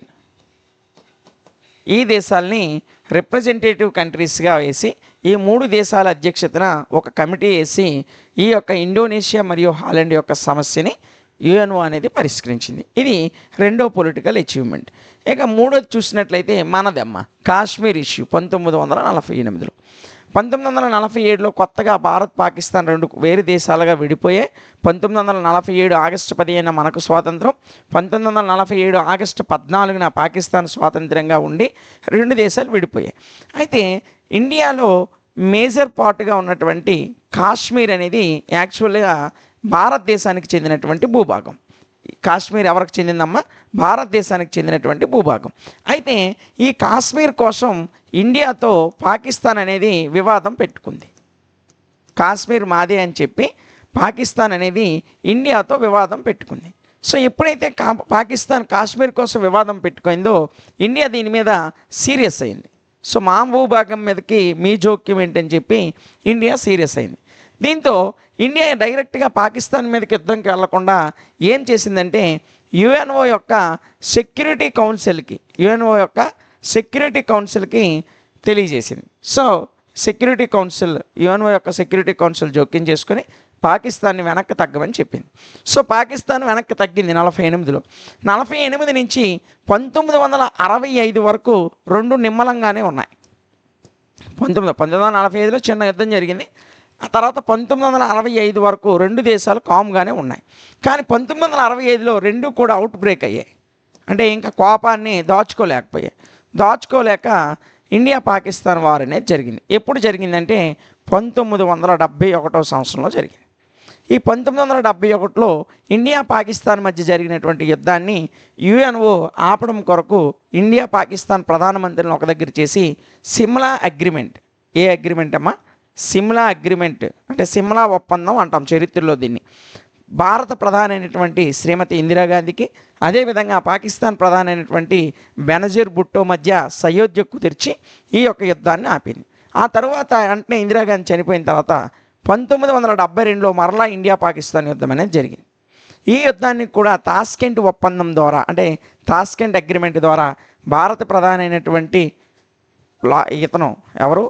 Lal Bahadur Sastry మరియు పాకిస్తాన్ ప్రధానుల మధ్య సయోధ్య కుదిర్చి మరలా యుఎన్ఓ అనేది కలుగు చేసుకొని యుద్ధాన్ని ఆపింది. ఆ తర్వాత 1999లో అతిపెద్ద యుద్ధం జరిగింది పాకిస్తాన్కి ఇండియాకి. దాన్ని కార్గిల్ వార్ అంటాం. ఏ వార్ అంటామమ్మా? అది కూడా పాకిస్తాన్ కోసం జరిగినటువంటి యుద్ధమే. ఈ కార్గిల్ యుద్ధంలో మరలా భారత్ పాకిస్తాన్ రెండు తలపడ్డాయి. పాకిస్తాన్ మీద భారత్ విజయం పొందింది. సో ఈ రకంగా కూడా కొన్నిసార్లు యుఎన్ఓ జోక్యం చేసుకొని కాశ్మీర్ ఇష్యూలో భారత్ పాకిస్తాన్ మధ్య సయోధ్య కుదిర్చింది. ఇవి పొలిటికల్ అచీవ్మెంట్స్. అయితే ఇది చేస్తున్నటువంటి ఇతర అచీవ్మెంట్స్ ఏంటి? సోషల్ అండ్ ఎకనామికల్ అచీవ్మెంట్స్ కనుక మనం ఒకసారి చూసినట్లయితే వరల్డ్ మొత్తం కూడా అన్ని దేశాలు ఆర్థికంగా ఎకనామికల్గా సోషల్గా అభివృద్ధి చెందడం కొరకు ఈ యుఎన్ఓ అనేది దాదాపు 4000 ప్రాజెక్టులని ప్రపంచం మొత్తం కూడా అమలు చేసింది. ఎన్ని ప్రాజెక్ట్స్ అమ్మా? అంటే కేవలం యుద్ధాలు ఆపడం, తగువులు పరిష్కరించడమే కాకుండా యుఎన్ఓ అనేది అభివృద్ధి చెందుతున్న దేశాలతో పాటు అభివృద్ధి చెందిన దేశాలతో పాటు పేద దేశాలను ఇప్పుడిప్పుడే అభివృద్ధి స్టార్ట్ అయినటువంటి దేశాలను కూడా వాటిని ఎకనామికల్గా స్ట్రాంగ్ చేయడం కొరకు ప్రపంచం మొత్తం మీద 4000 ప్రాజెక్ట్స్ని ఈ యొక్క యుఎన్ఓ అనేది అమలు చేసింది. ఈ ప్రాజెక్ట్స్ అన్నీ దేని ద్వారా అంటే యుఎన్ఓకి చెందినటువంటి ఒక బ్రాంచ్ ఉందమ్మా, దాన్ని యుఎన్సిటిడి అంటాం. ఇది యుఎన్ఓకి చెందినటువంటి ఇలాంటివి చాలా బ్రాంచ్లు యుఎన్ఓలో ఉన్నాయి. యుఎన్ఓకి చెందినటువంటి ఒక బ్రాంచే UNCTD, United Nations conference on trade and development.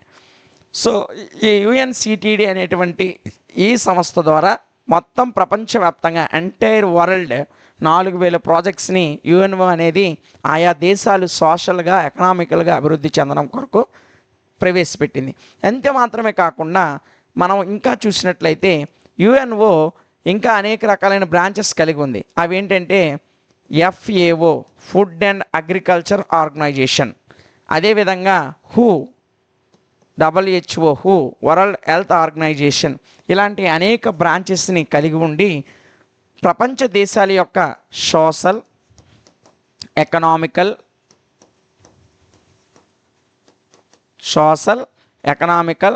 Cultural and health ఈ అంశాల్లో ప్రపంచ దేశాల యొక్క అభ్యున్నత కొరకు యుఎన్ఓ అనేది పాటుపడుతుంది. అంటే సోషల్గా వాటి గురించి అనేక రకాలైన చర్యలు తీసుకుంటుంది, ఎకనామికల్గా ఆర్థికంగా ఆ దేశాల అభివృద్ధికి తోడ్పడుతుంది, కల్చరల్ ఆ దేశానికి సంబంధించిన సంస్కృతి సాంప్రదాయాలు, ఆ దేశం యొక్క వారసత్వ కట్టడాలు వీటన్నిటిని పరిరక్షిస్తూ వచ్చింది. అదేవిధంగా ప్రపంచవ్యాప్తంగా అందరి ఆరోగ్యం కొరకు కూడా యుఎన్ఓ అనేది పోటీ పడుతుంది. మీ అందరికీ తెలుసు, ఎందుకంటే కరోనా టైంలో హూ అనేది అనేక సార్లు మీరు ఈ పేరు పేపర్లో వినే ఉంటారు. సో ఇలాంటివి అనేక బ్రాంచెస్ని యుఎన్సిటి, యునెస్కో, యూనిసెఫ్, ఎఫ్ఏఓ, హూ ఇలాంటి అనేక సంస్థల్ని యుఎన్ఓ కలిగి ఉంది. ఈ సంస్థలన్నీ కూడా యుఎన్ఓ యొక్క బ్రాంచెస్. ఇవన్నీ కూడా యుఎన్ఓ నేతృత్వంలో వివిధ రకాల దేశాల అభ్యున్నతకు పాటుపడుతూ ఉన్నాయి. ఇవి social and economical achievements.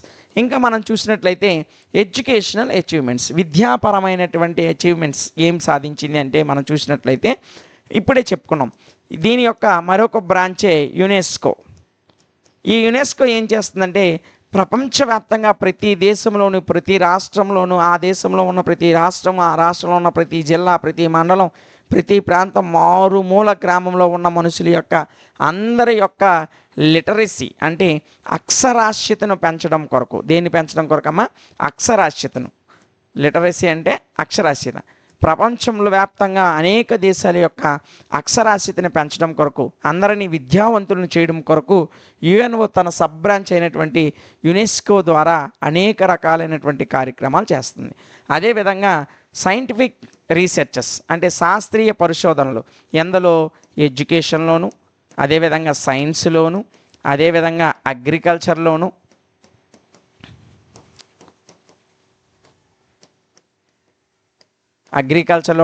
Other ఫీల్డ్స్లోను, ఈ అన్నిటిలో కూడా యునెస్కో అనేది శాస్త్రీయమైనటువంటి పరిశోధనలు చేస్తూ వచ్చింది. ఇది ఎడ్యుకేషనల్ అచీవ్మెంట్స్ యుఎన్ఓకి సంబంధించి. ఇంకా మనం చూసినట్లయితే జ్యుడిషియల్ అచీవ్మెంట్, న్యాయ సంబంధమైనటువంటి అచీవ్మెంట్స్ ఏంటంటే ఈ యొక్క యుఎన్ఓ మనం ఆల్రెడీ సెకండ్ క్వశ్చన్లో నేర్చుకున్నాం. ముందు క్లాస్లో యుఎన్ఓ యొక్క స్ట్రక్చర్ నేర్చుకునేటప్పుడు యుఎన్ఓ యొక్క చార్టర్ అనేది 6 ఆర్గాన్స్ను ప్రొవైడ్ చేసిందని చెప్పుకున్నాం. అందులో ఒకటే ఇంటర్నేషనల్ కోర్ట్. అందులో ఏంటమ్మా? ఒకటి ఇంటర్నేషనల్ కోర్ట్. ఈ ఇంటర్నేషనల్ కోర్ట్ అనేది ప్రపంచవ్యాప్తంగా వివిధ దేశాల మధ్య న్యాయపరమైనటువంటి అంశాలకు సంబంధించి తీర్పులు ఇస్తుంది. ఏది? ఈ ఇంటర్నేషనల్ కోర్టు, అంతర్జాతీయ న్యాయస్థానం అనేది దేశాల మధ్య సరిహద్దు వివాదాలు కానీ, దేశాల మధ్య ఎకనామికల్, ఫైనాన్షియల్ ఎలాంటి ఇబ్బందులు ఎదురైనప్పటికీ ఆ దేశాల మధ్య న్యాయం కొరకు దేన్ని ఆశ్రయిస్తారంటే ఈ ఇంటర్నేషనల్ కోర్టును ఆశ్రయిస్తారు. ఇది ఇంటర్నేషనల్గా జ్యుడిషియల్ అచీవ్మెంట్. ఇంకా మనం చూసుకున్నట్లయితే దీని యొక్క ఫెయిల్యూర్స్. సో ఇప్పుడు వరకు మనం యుఎన్ఓ ఏ రంగాల్లో అచీవ్మెంట్స్ సాధించిందో చూసాం. సో ఇది వివిధ రకాల దేశాల మధ్య వివాదాలను ఆపింది. మనం చెప్పుకొని ఒక 3-4 దేశాల గురించి చెప్పాం. ఇంకా చాలా ఉన్నాయి, అన్నీ రాయాల్సిన అవసరం లేదు. మీకు 10 మార్క్స్కే కాబట్టి ఎన్ని రాయాలో అంతే మనం డిస్కస్ చేస్తున్నాం. ఓకేనా? సో మీ టెక్స్ట్ బుక్లో ఇచ్చినట్టు ఒక 10 దేశాల మధ్య వివాదాలని, ఒక 10 రకాల అచీవ్మెంట్స్ని అన్నింటినీ రాసుకుంటూ పోతే 3 గంటలు కూడా ఈ క్వశ్చన్గా వస్తుంది. కాబట్టి 10 మార్కులకు మీరు ఎంత రాస్తే సరిపోతుందో, ఎంత రాస్తే ఒక్క హాఫ్ మార్క్ కూడా పోదో మనం అంతే డిస్కస్ చేస్తున్నాం. కాబట్టి మనం డిస్కస్ చేస్తున్నటువంటి క్వశ్చన్ యాజ్ ఇట్ ఈజ్గా 1కి 2 సార్లు వినండి. ఒకసారి పీడిఎఫ్ చూసుకోండి. ఇక్కడ మనం డిస్కస్ చేస్తున్నదే పీడిఎఫ్లో కూడా ఇవ్వడం జరుగుతుంది. కాబట్టి ఒకసారి పీడిఎఫ్ చూసుకోండి. ఈజీగా ఎగ్జామ్లో ఈ యూనిట్ నుంచి ఏ క్వశ్చన్ వచ్చినా మీరు 10 మార్క్స్ గెయిన్ చేయగలుగుతారు. ఓకేనా? సో ఇప్పుడు వరకు యుఎన్ఓ యొక్క అచీవ్మెంట్స్ చూసాం. అయితే యుఎన్ఓ కూడా కొన్ని అంశాల్లో ఫెయిల్ అయ్యింది. అయితే యుఎన్ఓ ఫెయిల్ అయినటువంటి అంశాలు ఏంటో కొన్ని డిస్కస్ చేద్దాం. సో ఫస్ట్ వన్ వచ్చేసి the UN failed to find a permanent solution for Indo-Pak issue on the Kashmir. భారతదేశానికి పాకిస్తాన్కి మధ్య కాశ్మీర్ ఇష్యూ ఏదైతే ఉందో, దేనికమ్మా? Indo-Pak issue. సింపుల్గా ఇండో-పాక్ కాశ్మీర్ ఇష్యూ అన్నాం. ఇండో-పాక్ చెందినటువంటి కాశ్మీర్ ఇష్యూకి సంబంధించి ఒక పర్మనెంట్ సొల్యూషన్ ఇవ్వలేకపోయింది. ఏది? యుఎన్ఓ అనేది. ఆ పర్మనెంట్ సొల్యూషన్ ఇవ్వకపోవడం వల్లే స్టిల్ ఈ రోజుకి కూడా భారత్ పాకిస్తాన్లో కాశ్మీర్ కొరకు దెబ్బలాడుతున్నాయి. సో మన గవర్నమెంట్ మారింది, గవర్నమెంట్ ఆర్టికల్ 370 రద్దు చేసింది. అవన్నీ తర్వాత విషయాలు, మనకు అవి అనవసరం లేదు. టెక్స్ట్ బుక్ పరంగా మనం మాట్లాడదాం. ఓకేనా? సో ఇండియాకి పాకిస్తాన్కి సంబంధించి పర్మనెంట్ సొల్యూషన్ ఇవ్వడంలో, కాశ్మీర్ విషయంలో పర్మనెంట్ సొల్యూషన్ ఇవ్వడంలో యుఎన్ఓ అనేది ఫెయిల్ అయిందనే చెప్పొచ్చు. ఇంకా చూసుకున్నట్లయితే the UNO failed to bring about a reduction in the global armament. Global ఆర్మమెంట్కి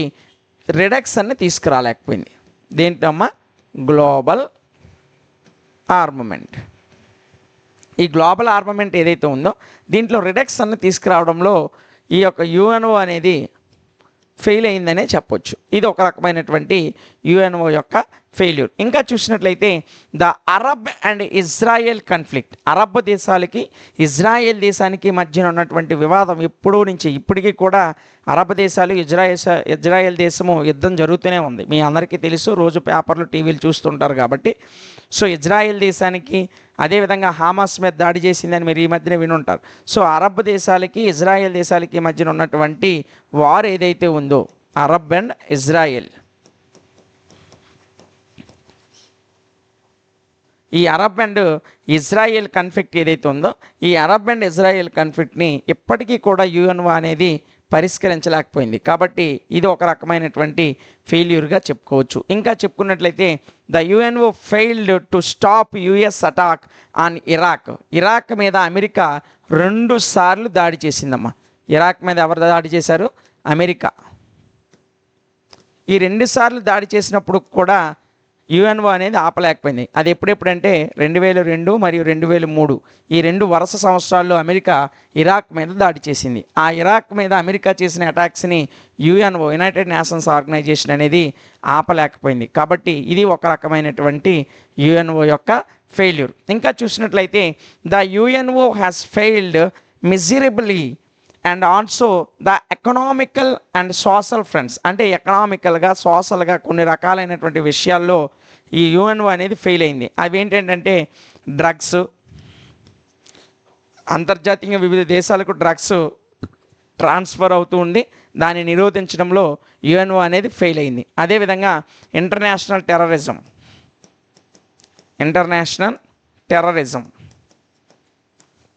అంతర్జాతీయంగా టెర్రరిజాన్ని అరికట్టలేకపోయింది. ఇంటర్నేషనల్ టెర్రరిజం అంతర్జాతీయంగా ఈ ఉగ్రవాదం ఏదైతే ఉందో దీన్ని అణచలేకపోయిందమ్మా. సో ఇది యుఎన్ఓ యొక్క ఒక రకమైనటువంటి ఫెయిల్యూర్గానే మనం చెప్పుకోవాలి. ఇంకా చూసుకున్నట్లయితే it is fail to tackle the major current problems, ప్రస్తుతం ఉన్నటువంటి అనేక రకాలైనటువంటి ప్రాబ్లమ్స్ని కూడా ఈ యుఎన్ఓ అనేది సాల్వ్ చేయలేకపోయింది. మేజర్ కరెంట్ పొలిటికల్ ప్రాబ్లమ్స్, రాజకీయపరమైనటువంటి అంశాలలో రాజకీయ వివాదాలు ఏవైతే ఉన్నాయో ఈ పొలిటికల్ ప్రాబ్లమ్స్ని యుఎన్ఓ అనేది కొంతవరకు సాల్వ్ చేయలేక ఫెయిల్ అయిందనే చెప్పుకోవచ్చు. ఇంకా చెప్పుకున్నట్లయితే వీవర్ broke out on the in 1974 1974 సంవత్సరంలో జరిగినటువంటి యుద్ధాన్ని కూడా యుఎన్ఓ అనేది ఆపలేకపోయింది. ఇవన్నీ కూడా యుఎన్ఓ యొక్క ఫెయిల్యూర్స్గానే చెప్పొచ్చు. ఎక్కడెక్కడ చూడండి, ఒకేసారి ఒక 30 సెకండ్స్లో మనం రివిజన్ చేద్దాం. ఇండియా పాకిస్తాన్కి సంబంధించిన కాశ్మీర్ ఇష్యూ ఏదైతే ఉందో దీన్ని పూర్తిగా పరిష్కరించలేకపోయింది. గ్లోబల్ ఆర్మమెంట్ని సాల్వ్ చేయలేకపోయింది. అరబ్ ఇజ్రాయెల్ మధ్య యుద్ధాలను ఆపలేకపోయింది. ఇరాక్ మీద అమెరికా 2 సార్లు దాడి చేస్తే ఆపలేకపోయింది. డ్రగ్స్ లాంటి ట్రాన్స్ఫర్మేషన్ ఆపలేకపోయింది. ఇంటర్నేషనల్ టెర్రరిజాన్ని అరికట్టలేకపోయింది. మేజర్ కరెంట్ పొలిటికల్ ప్రాబ్లమ్స్ని సాల్వ్ చేయలేకపోయింది. అదేవిధంగా 1974లో ఏ దేశాలకి? టర్కీకి మరియు సిప్రస్కి. ఏ దేశాలమ్మా? టర్కీ మరియు సిప్రస్కి మధ్య జరుగుతున్నటువంటి యుద్ధాన్ని కూడా యుఎన్ఓ ఆపలేకపోయింది. ఇంకా చూసుకున్నట్లయితే ఇంకా చాలా పాయింట్స్ ఉన్నాయి, అవన్నీ రాయాల్సిన అవసరం లేదు. ఒక 6 నుంచి 7 మనం డిస్కస్ చేసాం, సరిపోతుంది. సో ఈ ఫెయిల్యూర్స్ని అదేవిధంగా ముందు చెప్పినటువంటి అచీవ్మెంట్స్ని 1కి 2 సార్లు జాగ్రత్తగా వినండి. ఒకసారి పీడిఎఫ్ తీసి చదవండి, ఈజీగానే మీరు ఆన్సర్ చేసేయగలుగుతారు ఈ క్వశ్చన్కి. ఓకేనా? సో దీంతో మనం 5th యూనిట్ కూడా కంప్లీట్ చేసుకున్నాం. కాబట్టి మరలా చెప్తున్నాను, యాజ్ ఏ బ్రదర్గా ఒక క్వశ్చన్ బాగా వచ్చిన తర్వాతే 2వ క్వశ్చన్ వినండి. ఒక క్వశ్చన్ రాకుండా అన్ని క్వశ్చన్లు వరుస క్రమంలో వినేసి తర్వాత చదువుతామంటే అన్నీ కన్ఫ్యూజ్గా ఉంటాయి. కాబట్టి ఒక క్వశ్చన్ బాగా వినండి, తర్వాత చదవండి. ఆ క్వశ్చన్ మీకు పూర్తిగా వచ్చిన తర్వాత 2వ క్వశ్చన్ నేర్చుకోవడం స్టార్ట్ చేయండి. ఓకేనా? సో దీంతో మనం 4th సెమిస్టర్ హిస్టరీ అనేది కంప్లీట్ చేసుకున్నాం. Thank you.